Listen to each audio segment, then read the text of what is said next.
चलिए देखिए, जैसा कि एक एग्जाम्पल यहाँ लिखा है 2x² minus 3x plus 5 equal to 0, और आपका ऊपर में टॉपिक क्या है, द्विघातीय समीकरण का मूल द्विघातीय सूत्र का प्रयोग करके ज्ञात करना है। ठीक है, तो सबसे पहले a का वैल्यू लिखना है। तो a का वैल्यू कितना आ जाएगा 2, b का वैल्यू कितना आ जाएगा -3 और c का वैल्यू कितना आ जाएगा 5। जो भी x² के पहले होता है वो a होता है, 3 नहीं, x के पहले जो होता है वो b होता है, लास्ट वाला c होता है। तो सबसे पहले आपको चेक क्या करना है, b² माइनस 4ac को चेक करना है। तो b का वैल्यू -3 है तो लिखेंगे -3 का स्क्वायर, उसके बाद फॉर्मूला का -4, a का वैल्यू कितना है 2 और c का वैल्यू है 5। इसको सॉल्व करने पर -3 का स्क्वायर कितना आएगा 9, 4 दूनी 8, 8 पचे 40, यानी सॉल्व करने पर आएगा -31, और -31 0 से छोटा है, यानी ये नेगेटिव में है। जब b² माइनस 4ac का मान नेगेटिव में आ जाएगा तो इस केस में हम लोग का द्विघातीय सूत्र का प्रयोग करके नहीं बनाया जा सकता है। ये जो थर्ड वाला है इस तरह आ गया। ठीक, इसका मतलब दिया गया द्विघातीय समीकरण का कोई वास्तविक मूल नहीं होगा, ये सॉल्व आगे नहीं करना है। ठीक है, अब देख लेते हैं हम लोग 2 नंबर एग्जाम्पल में। तो इसमें a का वैल्यू क्या है 3 है, और b का वैल्यू क्या दिया -4√3 है, और c का वैल्यू आ जाएगा 4। ये 3 वैल्यू हम लोग लिख लिए। सबसे पहले हम लोग को क्या चेक करना होता है, b² माइनस 4ac। तो b² माइनस 4ac चेक करेंगे तो b का मान कितना है -4√3 का होल स्क्वायर माइनस 4a यानी 3c यानी 4, गुना करेंगे माइनस का स्क्वायर कितना होगा प्लस हो जाएगा, 4 का स्क्वायर 16, 16 × 48, और इसी तरह इसको गुना करेंगे तो कितना आएगा 4 × 12, 12 × 4 48। सॉल्व करने पर कितना आया 0। जब कभी भी 0 आ जाए तो भी बनेगा, यानी b² माइनस 4ac का वैल्यू कितना आया 0। जब 0 आएगा तो इस केस में हम लोग का द्विघातीय समीकरण को द्विघातीय सूत्र का प्रयोग करके बनाया जा सकता है। तो द्विघातीय सूत्र क्या होता है, द्विघातीय सूत्र होता है x बराबर -b plus minus √under b² minus 4ac, ये द्विघातीय सूत्र कहलाता है। अब इसमें हम लोग वैल्यू को बैठा देंगे और सॉल्व करेंगे। तो वैल्यू बैठाते हैं, तो वैल्यू बैठाने पर ये -b है और यहाँ b का मान भी माइनस में है, तो ये माइनस और ये माइनस प्लस हो गया।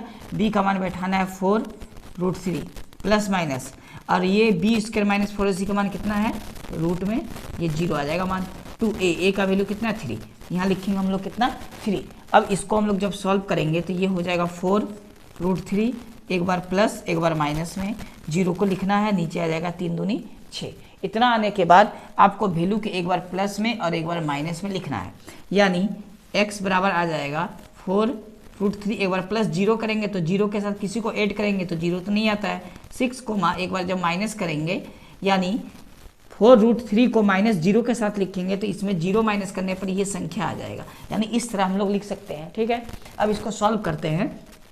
2 के पहाड़ा में ये कटेगा, ये 3 बार में, ये 3 बार में, ये 2 बार में, यानी x का वैल्यू निकल गया 2√3 बटा 2 2√3 बटा 2, 2 नहीं है नीचे 3 है ना, यहाँ आ जाएगा 3 और यहाँ भी क्या आएगा 3।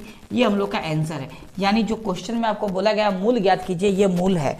और जब कभी भी b² माइनस 4ac का वैल्यू 0 आ जाए तो जो मूल निकलेगा वो दोनों एक जैसा ही मूल आएगा, यानी बराबर बराबर मूल आएगा। ये जो रहेगा एक वैल्यू, ये दूसरा वैल्यू भी उसी प्रकार आएगा। तो ये हम लोग का x का वैल्यू निकल गया, इसी को हम लोग क्या बोलते हैं, जो बोला है मूल ज्ञात कीजिए, इसी को मूल बोला जाता है। तो हम लोग का ये थर्ड वाला पहला वाला एग्जाम्पल में इस तरह थर्ड वाला आया, जो नहीं बनेगा तो हम लोग यहीं छोड़ देंगे।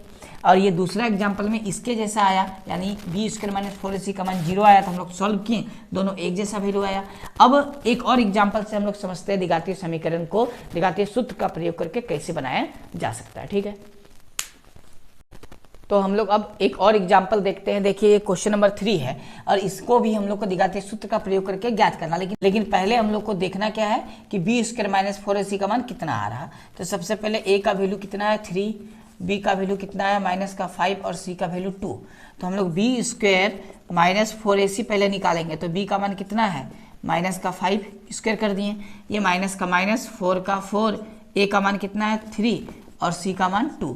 मान बैठाने पर सॉल्व करते हैं, -5 का स्क्वायर 25, 4 × 12, 12 दूनी 24, और माइनस कर देंगे तो कितना आएगा 1। ये 1 क्या है 0 से बड़ा, यानी 0 से बड़ा का मतलब ये 2 नंबर के जैसा हो गया कि हम लोग का जो b² माइनस 4ac है वो क्या है 1 है। 1 क्या होता है 0 से हमेशा बड़ा होता है। तो जो कभी भी पॉजिटिव में कोई वैल्यू निकले प्लस में यानी 0 से बड़ा, तो हम लोग का ये द्विघातीय सूत्र का प्रयोग करके सॉल्व किया जा सकता है।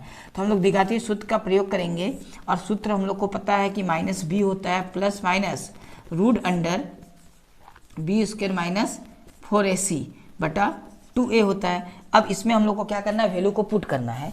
तो जब वैल्यू को पुट किया जाएगा तो ये माइनस और ये b का मान भी क्या है माइनस, तो माइनस और माइनस प्लस हो गया, यानी b का मान केवल 5 बैठाएंगे, प्लस माइनस इस पूरा का वैल्यू 1 आया हुआ है तो हम लोग लिखेंगे रूट अंडर 1 2a, a का वैल्यू कितना है 3, तो हम लोग क्या लिखेंगे 3 लिखेंगे। अब इसको हम लोग सॉल्व कर लेते हैं इधर, ठीक है। तो बराबर x बराबर क्या हो गया, एक तो 5 प्लस माइनस रूट 1 का मान कितना आ जाएगा 1, नीचे 2 तिया 6 यानी यह 6 आएगा। तो एक बार हम लोग को प्लस 1 के साथ लिखना है 5 प्लस 1 कोमा, एक बार हम लोग को माइनस के साथ, इस माइनस के साथ लिखना है। उसके बाद सॉल्व करने पर ये आएगा 6/6 कोमा, ये आएगा 4/6।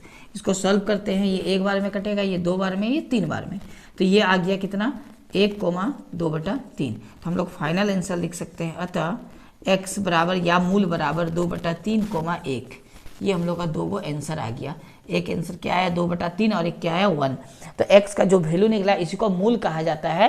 तो इस केस में क्या हम लोग को 3 एग्जाम्पल देखें और तीनों एग्जाम्पल में एक बार क्या आया नेगेटिव में जो नहीं सॉल्व होगा, एक बार 0 से बड़ा आया जो सॉल्व होगा, एक बार 0 आया, यानी हम लोग का तीनों कंडीशन का 3 एग्जाम्पल हम लोगों ने देखा है। तो द्विघातीय समीकरण को इसी प्रकार सॉल्व किया जाता है। तो इस प्रकार द्विघातीय जो समीकरण है वो 3 प्रकार से सॉल्व किया जा सकता है, एक तो पुनर्वर्ग विधि द्वारा और एक गुणनखंड विधि द्वारा और एक द्विघातीय सूत्र का प्रयोग करके। आपको अगर एग्जाम में वो मेंशन रहेगा कि द्विघातीय सूत्र का प्रयोग करके ज्ञात कीजिए तो आपको इसी प्रकार बनाना है। अगर लिखा रहेगा गुणनखंड विधि से बनाना है तो आपको गुणनखंड विधि से ही बनाना है। अगर लिखा रहेगा पुनर्वर्ग विधि से सॉल्व कीजिए तो पुनर्वर्ग विधि से ही सॉल्व करना है। अगर आपको एग्जाम के क्वेश्चन में कुछ भी लिखा ना हो, केवल लिखा हो हल कीजिए यानी केवल सॉल्व कीजिए, तो आप तीनों में से कोई भी विधि का सॉल्व करके, कोई भी विधि का प्रयोग करके सॉल्व कर सकते हैं क्वेश्चन को, ठीक है। और मतलब लिखा हो कंडीशन हो तो करना है आपको अप्लाई फॉर्मूला का, अगर कुछ ना लिखा हो तो किसी भी प्रोसेस से हम लोग बना सकते हैं।